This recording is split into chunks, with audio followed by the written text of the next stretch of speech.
શું તમે જાણો છો કે બજારમાં મળતા આ કેમિકલથી ભરેલા રંગો, જેને આપણે હેપી હોલી કહીને એકબીજાને આનંદથી લગાવી દઈએ છીએ, કેટલું નુકસાન કરે છે? કાળો રંગ, જેમાં લેડ ઓક્સાઇડ મેળવવામાં આવે છે, જે કિડનીને નબળી બનાવી મૂત્રપિંડની બીમારી આપી શકે છે. લીલા રંગમાં કોપર સલ્ફેટ પડે છે, જેના કારણે આંખોમાં બળતરા, સોજો અને અસ્થાયી અંધત્વ સુદ્ધા થઈ શકે છે. સિલ્વર રંગમાં હોય છે એલ્યુમિનિયમ બ્રોમાઇડ, જે કેન્સરને આમંત્રણ આપે છે.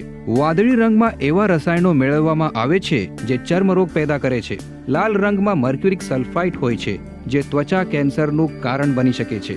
અને જાંબલી રંગમાં પડે છે ક્રોમિયમ આયોડાઇડ, જે અસ્થમા, દમ અને એલર્જી જેવી સમસ્યાઓ વધારે છે. ચાલો હવે સમજી લઈએ કે પોતાના ઘરમાં જ પ્રાકૃતિક વસ્તુઓનો ઉપયોગ કરીને કેવી રીતે રંગ બનાવીએ, જે શરીરને નુકસાન નહીં પરંતુ આરોગ્ય લાભ આપશે. કાળો રંગ, આમળાનો પાવડર પાણીમાં ભેળવીને લોખંડના વાસણમાં આખી રાત રાખી દો.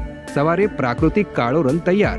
લીલો રંગ, મહેંદીના પાવડરમાં થોડો લોટ ભેળવો, સુરક્ષિત લીલો રંગ તૈયાર. કથ્થઈ રંગ, મહેંદીમાં આમળા ભેળવો, ભૂરો રંગ તૈયાર. પીળો રંગ બનાવવો છે? અમલતાસ અથવા ગલગોટાના ફૂલ, હળદર અને ચણાનો લોટ ભેળવીને બનાવી લો. લાલ રંગ, લાલ ચંદન અને ગુડહલના ફૂલનું ચૂર્ણ બનાવશે બિલકુલ પ્રાકૃતિક લાલ રંગ. અને હવે આ બધાથી પણ વધારે ફાયદાકારક, સૌથી વધારે ઇફેક્ટિવ પલાશનો રંગ. હોળીથી એક રાત પહેલા પલાશના ફૂલો પાણીમાં ભીંજવી દો. બીજા દિવસે તે પાણીને ઉકાળીને ગાળી લો. બસ, પ્રાકૃતિક, સુગંધિત અને સુરક્ષિત પલાશનો રંગ તૈયાર. જ્યાં પલાશના રંગથી હોળી રમાય છે, ત્યાં માનસિક અસંતુલન, ઉચ્ચ રક્તચાપ, હૃદયાઘાત અને અશાંતિ જેવી સમસ્યાઓ તુલનાત્મક રીતે ઓછી જોવામાં આવે છે.